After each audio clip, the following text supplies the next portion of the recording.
জয় হিন্দ। দীপ social science ক্লাসে তোমাদের সবাইকে আমি স্বাগত জানাই। আমি দীপজ্যোতি।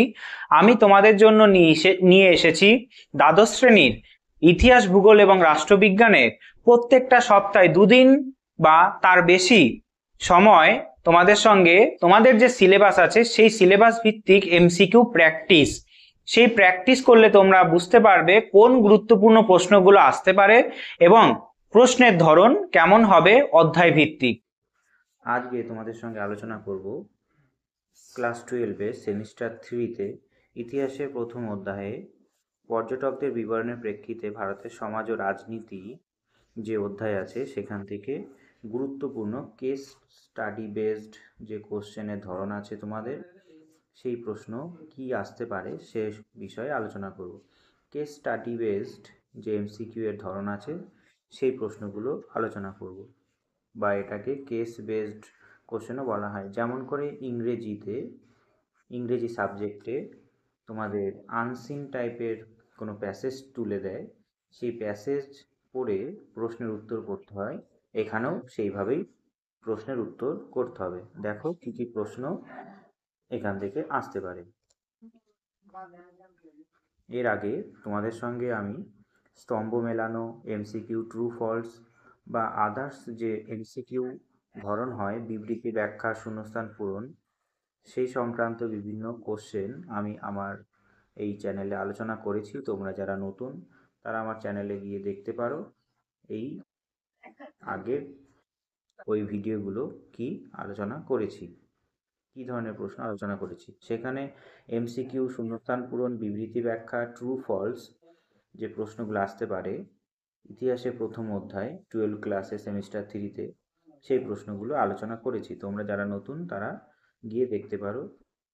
ঠিক আছে, আজকে কেস স্টাডি বেসড যে আনসিন টাইপের প্যাসেজ তুলে দেয় সেখান থেকে কি কি প্রশ্ন আসতে পারে সেইগুলো আলোচনা করব। প্রথম প্রশ্ন দিয়েছে, ভারতে আগত এক আফ্রিকান পর্যটক এশিয়ার বিভিন্ন দেশে ঘুরেছিলেন। তিনি হলেন A Al Masudi, B Al Biruni, C Abdur Razzaq, D Ibn Battuta. উত্তর হবে ইবন বতুতা। ঠিক আছে।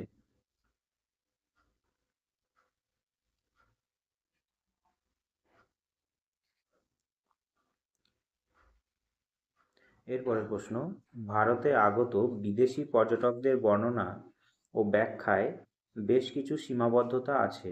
তার কারণ, এ পর্যটকরা স্থানীয় ভাষা জানতেন না, বি বহু ক্ষেত্রেই পর্যটকরা মূল ঘটনার প্রত্যক্ষদর্শী ছিলেন না, সি পর্যটকদের অনেকেই দীর্ঘদিন ভারতে অবস্থান করেননি, ডি সবকটি। উত্তর হবে সবকটি। সবকটি সঠিক, অর্থাৎ বিদেশি পর্যটকদের যে বর্ণনা ব্যাখ্যা আছে তার কিছু সীমাবদ্ধতাও আছে। তিনের প্রশ্ন, বিদেশি পর্যটকরা সেই বিষয়গুলির ওপর গুরুত্ব দিয়েছেন যেগুলি সম্পর্কে তারা নিজের পরিচিতিও ছিলেন না। ইবন বতুতা একটি গাছের উল্লেখ করেছেন যেটি তিনি চিনতেন না, সেটি হলো এ পান, বি খেজুর, সি গোলাপ, ডি ক্যাকটাস। উত্তর হবে ক্যাকটাস। সরি, ক্যাকটাস হবে না, উত্তর হবে পান। পান যে গাছ সেটা ইবন বতুতা জানতেন না। চারের প্রশ্ন, খোলা বাজারে দাস দাসী কেনাবেচা ছিল মধ্যযুগের এক সাধারণ বিষয়।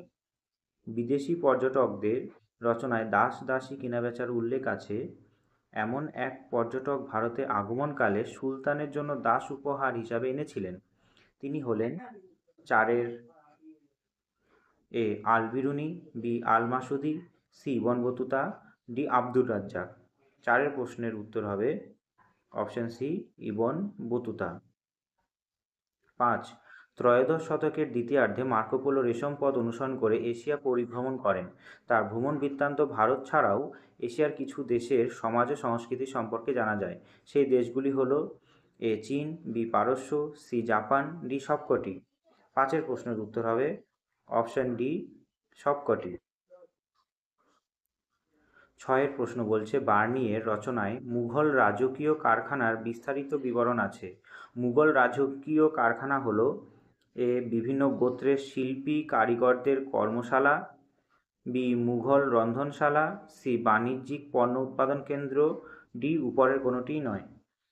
প্রশ্ন সি এর উত্তর হবে বিভিন্ন গোত্রের শিল্পী কারিগরদের কর্মশালা।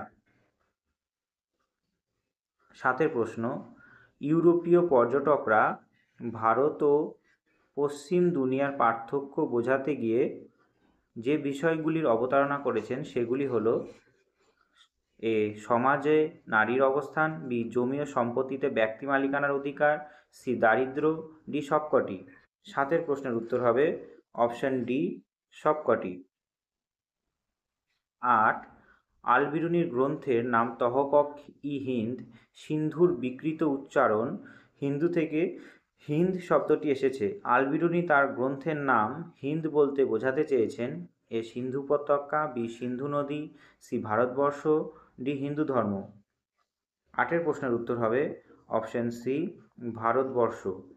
9 প্রশ্ন, মধ্যযুগের বিদেশি পর্যটকদের রচনায় বারবার উঠে এসেছে ভারতীয় উপকূল, বন্দর এবং সমুদ্র বাণিজ্যের কথা। যুগ যুগ ধরে ভারত থেকে রপ্তানি হতো গরম মশলা এবং বস্ত্র। গরম মশলার মধ্যে সর্বাগ্রে ছিল এ গোলমরিচ, বি ছোট এলাচ, সি দারুচিনি, ডি লবঙ্গ। 9 প্রশ্নের উত্তর হবে অপশন এ গোলমরিচ। 10 প্রশ্ন, নিম্নলিখিত বিষয়গুলির কোনগুলি পর্যটকদের রচনায় স্থান পেয়েছে?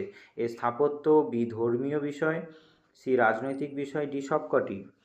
উত্তর হবে সবকটি স্থান পেয়েছে। 11 প্রশ্ন, যে থেভেনট সুরাটে মূলত 3 সম্প্রদায়ের মানুষকে বসবাস করতে দেখেছিলেন। হিন্দু, মুসলিম ছাড়াও যে সম্প্রদায়ের মানুষ সুরাটে ভালো সংখ্যায় থাকতেন তারা হলেন এ খ্রিস্টান, বি পার্সি, সি শিখ, ডি এদের কেউই নয়। 11 প্রশ্নের উত্তর হবে অপশন বি পার্সি। 12 প্রশ্ন, সতীদাহ প্রথা নিয়ে মধ্যযুগের ইউরোপীয় পর্যটকরা বিস্তারিত লিখেছেন। বার্নিয়ের মতে অনেক বিধবা স্বেচ্ছায় সহমরণে যেতেন, আবার কাউকে কাউকে জোর করে সহমরণে যেতে বাধ্য করা হতো। কোন মুঘল সম্রাট বলপূর্বক সহমরণ বা সতীদাহ নিষিদ্ধ ঘোষণা করেন? এ হুমায়ুন, বি আকবর, সি জাহাঙ্গীর, ডি শাহজাহান। 12 প্রশ্নের উত্তর হবে অপশন বি আকবর। এরপরে 13 নম্বর প্রশ্ন অনেকটা বড় প্যারা, সেটা ভালো করে পড়ে উত্তর করতে হবে নিচের অপশনগুলো। কি বলছে? ইবন বতুতা খ্রিস্টীয় 14 শতকে যখন ভারতে আসেন তখন দিল্লি সুলতান ছিলেন মোহাম্মদ বিন তুগলক। তিনি দিল্লির বর্ণনা করতে গিয়ে লিখেছেন, দিল্লি শুধু ভারতের নয়, সমগ্র মুসলিম দুনিয়ার শ্রেষ্ঠ শহর। সেখানকার বাজারগুলোও দারুণ, সুন্দর সুন্দর মসজিদও আছে এই শহরে। দিল্লি নগরীর বাজার অঞ্চল সদা ব্যস্ত এবং জমজমাট, সে কথা উল্লেখ করতেও ভোলেননি ইবন বতুতা। সুলতানের কঠোর নিয়মানুবর্তিতার প্রতি প্রীতি এবং তার বুদ্ধিমত্তার প্রশংসা করেছেন ইবন বতুতা। সেই সঙ্গে উল্লেখ করেছেন সুলতানের হঠকারী সিদ্ধান্তের কথা, অপ্রত্যাশিত আচার আচরণের কথাও। প্রতিদিন কোনো না কোনো ব্যক্তি সুলতানের দয়া লাভ করত, আবার কেউ কেউ তার নিষ্ঠুরতার শিকার হতো। ইবন বতুতাকে মোহাম্মদ বিন তুগলক দিল্লির কাজী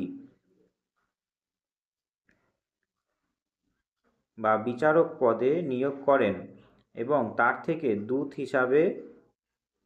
পরে তাকে দূত হিসাবে চীনে পাঠান। কোন গ্রন্থে ইবন বতুতা মোহাম্মদ বিন তুগলকের শাসনকাল বর্ণনা করেছেন? Option A Kitabul Hind, B রেহেলা, C তারিখি Firoz Shahi, D আইনি আকবরী। 13 প্রশ্নের উত্তর হবে অপশন বি রেহেলা। 14 প্রশ্ন, খ্রিস্টীয় 13 শতাব্দীতে ভেনিস থেকে ভারতে এসেছিলেন মার্কো পোলো। তখন দক্ষিণ ভারতে পাণ্ড্য বংশীয়রা শাসন ক্ষমতায়। মার্কো পোলো লিখেছিলেন, ভারতে ব্যবসা বাণিজ্যের তখন দারুণভাবে বিকশিত। মূলত মশলা, মুক্তার, বস্ত্র ব্যবসায় তারা ভীষণভাবে লাভবান হতো। মার্কো পোলো দেবদাসী প্রথা এবং সহমরণ প্রথারও উল্লেখ করেছেন তার ভ্রমণ বৃত্তান্তে। মার্কো পোলোর বর্ণনা থেকে আমরা ভারতীয় ব্যবসা বাণিজ্য সম্পর্কে কী জানতে পারি? এ ভারত তখন অর্থনৈতিকভাবে দুর্বল ছিল। বি ভারত তখন আমদানি বাণিজ্যের ওপর প্রবলভাবে নির্ভরশীল ছিল। সি ভারতে তখন বিশ্ব বাণিজ্যের একটি গুরুত্বপূর্ণ কেন্দ্র ছিল। ডি বহির্বিশ্বের সঙ্গে ভারতে তখন সমুদ্রপথে কোনো যোগাযোগ ছিল না। 14 প্রশ্নের উত্তর হবে অপশন সি, ভারতে তখন বিশ্ব বাণিজ্যের একটি গুরুত্বপূর্ণ কেন্দ্র ছিল। 15 প্রশ্ন, খ্রিস্টীয় পঞ্চদশ শতকে ভারতে এসেছিলেন আব্দুর রাজ্জাক। এই পারস্য দেশীয় পর্যটকের আগমন হয়েছিল বিজয়নগর সাম্রাজ্যে। তিনি হ্যাম্পিকে একটি সুবিশাল শহর হিসাবে বর্ণনা করেছেন। সেখানকার সমৃদ্ধশালী অর্থনীতি, উন্নত সেচ ব্যবস্থা এবং বিশাল বিশাল বাজারগুলিও বর্ণনা দিয়েছেন তিনি। আব্দুর রাজ্জাক যখন ভারতে আসেন তখন বিজয়নগরের শাসক ছিলেন কে? এ কৃষ্ণদেব রায়, বি বুক্ক, সি দ্বিতীয় দেব রায়, ডি প্রথম হরিহর। 15 প্রশ্নের উত্তর হবে অপশন সি, দ্বিতীয় দেব রায়। 16, আব্দুর রাজ্জাক বিজয়নগরের অতুল ঐশ্বর্য দেখে আশ্চর্যান্বিত হয়েছিলেন। তিনি জানিয়েছিলেন যে দেশটি সমৃদ্ধশালী এবং রাজা অপরিমেয় ধনসম্পত্তির অধিকারী। দেশের মানুষ রত্ন অলঙ্কার পরে তার মতে বিজয়নগর সমগ্র পৃথিবীর শ্রেষ্ঠ শহর। বিজয়নগরের এই অর্থনৈতিক প্রাচুর্যের মূলে ছিল কৃষি, শিল্প ও বাণিজ্য। বিজয়নগরের 300টি বন্দর ছিল এবং এই বন্দরগুলি মাধ্যমে চীন, মালয়, ব্রহ্মদেশ, পারস্য, পর্তুগাল এবং আফ্রিকার সঙ্গে ব্যবসা বাণিজ্যও চলত। বিজয়নগর বন্দর থেকে রপ্তানি হতো চাল, লোহা, গন্ধক, চিনি, মশলা ও কাপড় এবং আমদানি হতো আরবি ঘোড়া, মুক্ত, তামা, প্রবাল, পারদ, রেশম, বস্ত্র। বিজয়নগরের অর্থনীতির প্রসঙ্গে আব্দুর রাজ্জাক লিখেছিলেন, আর একটা তোমাদের কথা বলে নিই, এই রকম যখন প্রশ্ন করবে তখন গুরুত্বপূর্ণ পয়েন্টগুলো নিজের মতো করে আন্ডারলাইন করে নেবে। তাই পরবর্তীকালে যেই প্রশ্ন দিক না কেন সেই আন্ডারলাইনগুলো থেকে সেই প্রশ্নের উত্তর করতে পারবে। যেমন করে ইংরেজিতে আনসিন আগে করতে, সেরকমভাবে এগুলো করতে হবে। 16 দাগের প্রশ্নের উত্তর হবে অপশন সি, বিজয়নগরের আন্তর্জাতিক বাণিজ্য সংযোগ ছিল নজর কাড়া। 17 নম্বর প্রশ্ন,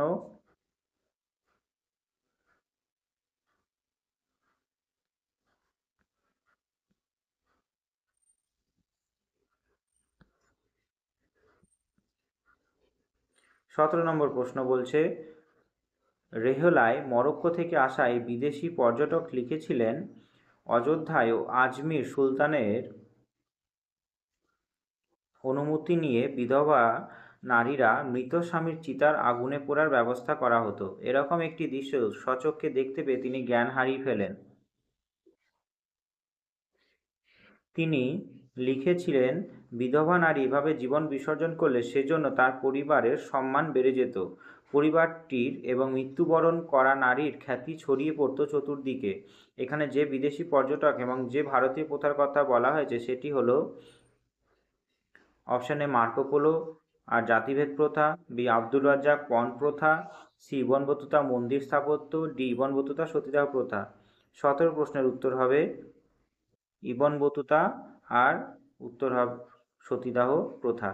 তবে তোমাদের অবশ্যই মনে রাখতে হবে এই রকম প্রশ্ন যদি দেয় খুব ভালো রকমভাবে প্যাসেজটা পড়তে হবে এবং ইম্পর্টেন্ট লাইনগুলো আন্ডারলাইন করতে হবে, তবেই প্রশ্নগুলো সঠিকভাবে করতে পারবে।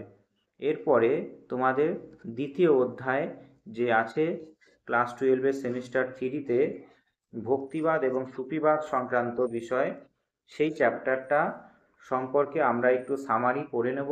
তারপরে ওই চ্যাপ্টার থেকে কি কি গুরুত্বপূর্ণ প্রশ্ন আসতে পারে আমরা আলোচনা করব। তোমরা যারা চ্যানেলে নতুন অবশ্যই চ্যানেলটা সাবস্ক্রাইব করে রেখো এই ক্লাসগুলো খুব দ্রুততার সঙ্গে নোটিফিকেশনে পাওয়ার জন্য। ঠিক আছে, তবে ভালো থেকো। আজকের জন্য এইটুকুই। জয় হিন্দ।